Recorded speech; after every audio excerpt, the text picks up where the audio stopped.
Hello, everybody. This is Anna Sabramowitz. Happy Monday. Welcome back. Thanks so much for tuning in. Listen, today's session, we are going to be talking about a case study for interactive storytelling. So this is basically, we're going to be walking through a project that I've done for a client. So you can see what kind of beliefs we were trying to tackle with our interactive story and what kind of messages, what kind of goals the interactive story had. And basically, I'm going to walk you through how we did that. And one of the things that I'm trying to do over the next couple of weeks is to really contextualize where to use this tool and how to use it in the best way. So a lot of things that you'll be hearing here won't sound very instructional designy. They'll sound more like we're going to be talking about beliefs. We're going to be talking about motivation. We're going to be talking about emotions. We're going to be talking about persuasion. All things that are necessary for us to take people from a certain state of mind and move them into a different state of mind. So if that sounds cool, compelling, interesting, and something you might want to get into or get into more, then go to stick around, watch these sessions. Make sure you click the like button because then it lets you know that the next session is coming up. But also go to elearningsecrets.com, and then there I have like a 2-hour basically walkthrough of my journey, how I discovered this strategy, how I've been using it, and then all these projects that have leveraged this strategy, and then how to do that for yourself. So if you like that, go for it. It's awesome there, but don't go there yet. Right now, I just want you to hang around and listen to this case study example, because one of the things that really happens quite a bit is people really are excited about interactive storytelling. They're like, oh man, this sounds so cool. It sounds like something I could use. Maybe, does it work for the people that I design learning for, right? That's the number 2 question is, will this work for my people, right? And so with the goal of sharing all of these case studies with you is that I may not hit on your specific audience. That's obviously impossible. However, one of the things that you'll be able to see is how I'm leveraging this tool to impact people in a certain industry. And then if it sounds like this is something that you'd also want to accomplish using this tool, you can do the same. Okay? So if somebody is able to punch in elearningsecrets.com into the comments for me, that would be fabu, and I will love you forever. Because it'll just let people know where to go if they're interested in learning more about this. And the case study, I call it a masterclass. Sometimes I call it a case study, but it's there to help you just figure out how you can use this for yourself. And there's more examples there as well. Okay, cool. And by the way, before I get into this, I just wanted to thank you all for being here. I know it's Monday, it's busy, and there's a lot of other things and other, cute kitty videos, all kinds of stuff you guys could be doing, but you're hanging out here because you want to take your game to the next level, your skills to the next level, and I applaud you. It's awesome. All right. So, case study numero 3. So for the other 2, just go to my live stream. Like I have all of these case studies are outlined there. But today we're going to be talking about a case study I did for onboarding managers. So this organization had a super solid developed onboarding process, right? And the onboarding process was for all kinds of employees. And it was so robust. What it did is it basically guided you from the day that you started to like a couple of years into your career with this organization, right? And so there's all these tools and processes because obviously, as you can imagine, somebody who's starting at the very beginning of their career and then at this department, and then they're a year in, they need a different kind of support. And then 3 years in, they're a different kind of person that needs different kind of support. But what this organization found is that they were bleeding people. They were bleeding people like crazy, right? And they were wondering why. And so what they did is they actually did a survey with their staff, and they found out that staff felt like in the very beginning they were supported and the onboarding was going on really well, and they were filling in the sheets. And then at like the 3-month mark, it was like they were just dropped, right? And you're like, oh. And then they also felt like if they needed to grow in that position, they basically needed to find a new job or go to a different department. So they were constantly finding themselves in this cycle where people would like be hired on, 3 months of like, investment, follow up, blah, blah, blah. And then they disappear within a year, right? And you're like, what the hell's going on? So what they did is they also then checked. They're like, we have this system in place that's all robust. You don't need to train people on it. It's got to be something else, because we know our managers are super competent. What's happening? Where are they dropping the ball? Well, this is what an interactive story is amazing for, right? A lot of times the resources that an organization has are not the issue. It's what people believe about themselves and about the process that it gets in the way, right? So we did some conversations with the managers, and this is an angle you can take. I mean, I've worked with organizations where they were like, if we're having onboarding issues, then we gotta, place the responsibility back on the person who is like basically the all staff levels, right? But here what they decided is they said, we're going to focus on the managers and making sure that we tackle their limiting beliefs, because this is just the part we're going to tackle first, right? So here's some of the things that these guys believed, and this came through our practitioner interviews, because we knew there's a gap, right?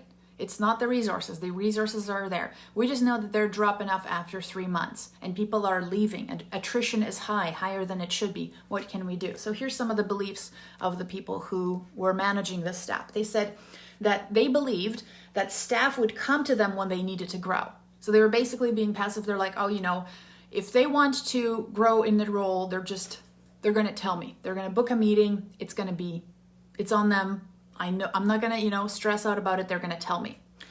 The other thing is they really thought that onboarding was a checklist that was a 3-month process. And the rest was like, well, it's up to them. I can't do anything. I'm busy.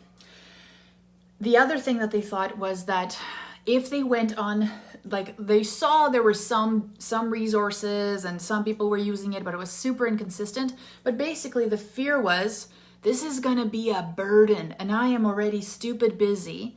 So this is going to be an epic burden on me. And I don't even know if it's going to pay off, right? Because really when you think about it, if you reach out to somebody and you say, hey, how you doing? Do you want to sit down before your half-year review, before your quarterly review or whatever, and just have that conversation about where you're going?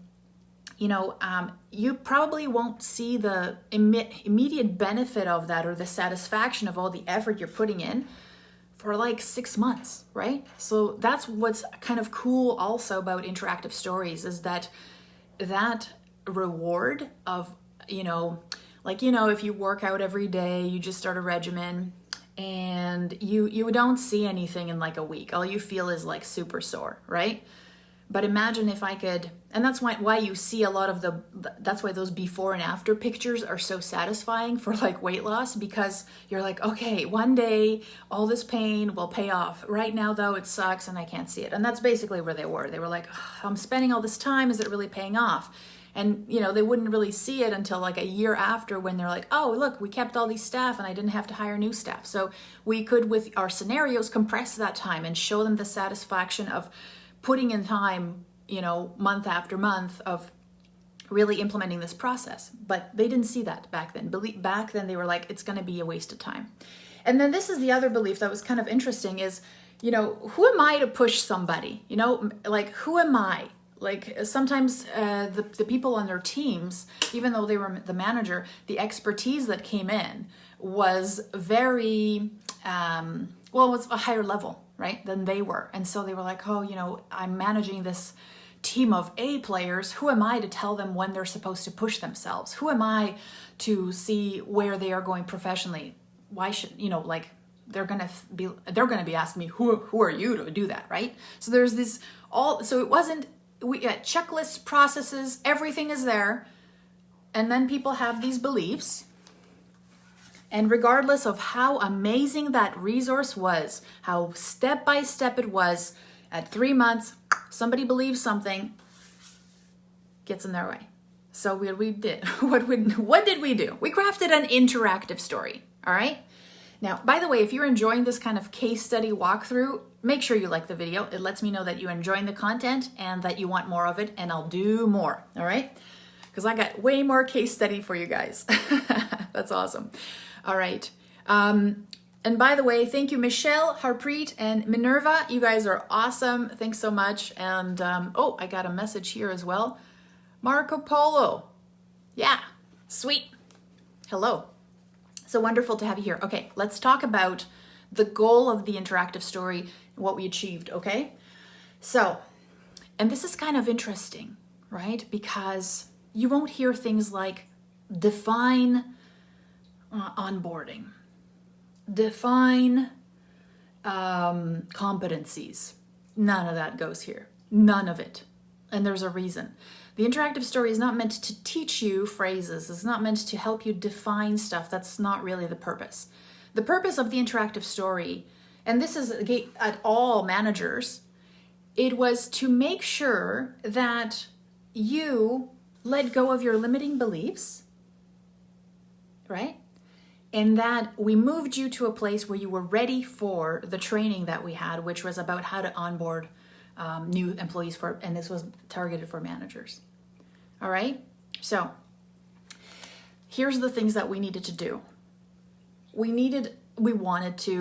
collaborated on this. It's like, why is this important? What is it important that when they walk away, you know, what are some themes that we need to reinforce?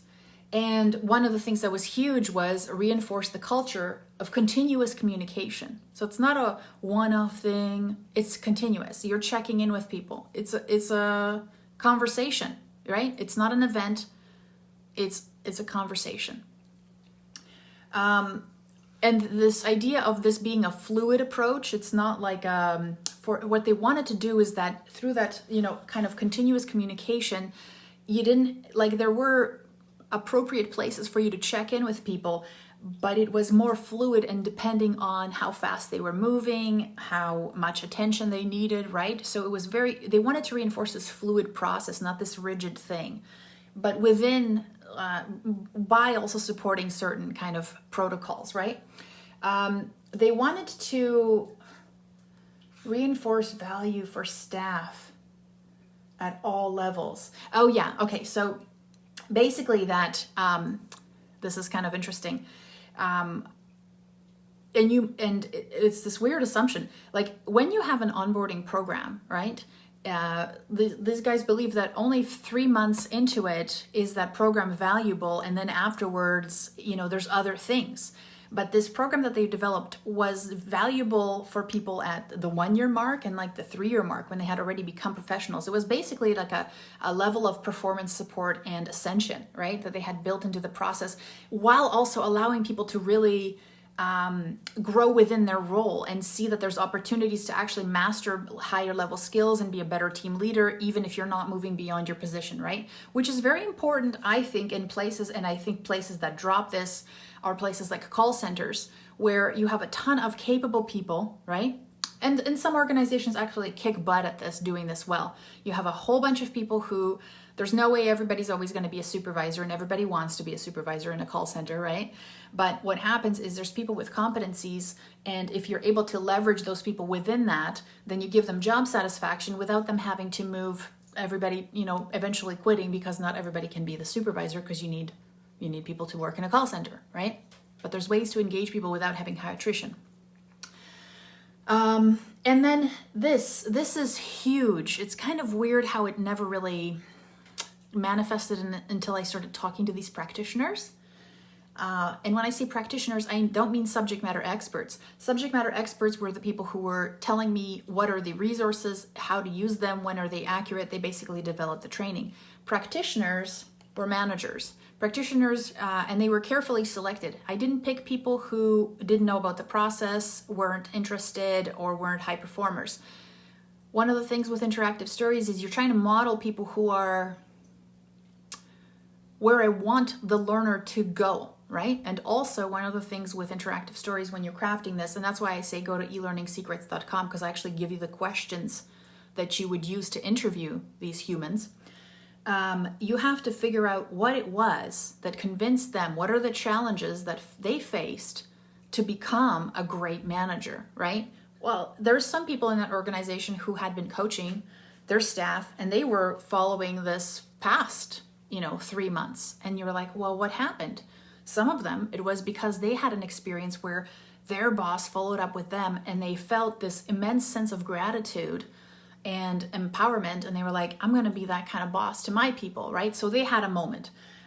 So basically what we did, we baked into the story is this idea that they feel empowered and they feel like they can actually help people enjoy their jobs more because of the work that they're doing. So like I said, sometimes they felt like it would be a big burden and they wouldn't see that value. But what if we could show them the effect of them giving attention and them following through in this process over time, how much impact that could have on somebody's life? Wouldn't that be cool? Damn right. It's awesome, right? And then also the other thing is introducing those great tools, right? So we gave them situations where they would deal with somebody and this person's got like years of experience and now they're in year 3 and you're like, oh man, I don't even know what to do here.